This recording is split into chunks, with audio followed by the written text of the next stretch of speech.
नमस्कार, आपण पाहत आहात भीमप्रहार न्यूज मराठी।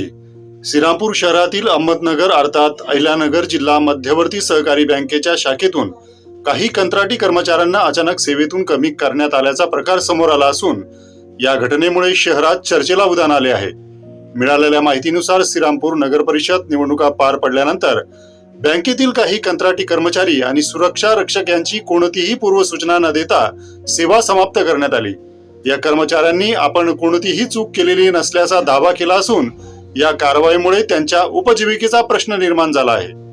दरम्यान निवडणूक काळात बँकेतील कर्मचाऱ्यांना पक्षीय प्रचारासंदर्भात काही सूचना देण्यात आल्या होत्या का, याबाबत शहरात चर्चा सुरू आहे। काही कर्मचाऱ्यांनी अशा सूचनांचे पालन न केल्यामुळे ही कारवाई करण्यात आली असावी असा संशय राजकीय वर्तुळात व्यक्त केला जात आहे। मात्र या संदर्भात बँक प्रशासन व संबंधित संचालकांकडून अद्याप कोणताही अधिकृत खुलासा करण्यात आलेला नाही।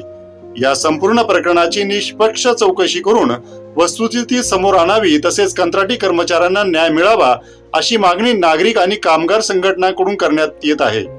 या प्रकरणावर प्रशासनाची भूमिका काय असते याकडे आता सर्वांचे लक्ष लागले आहे।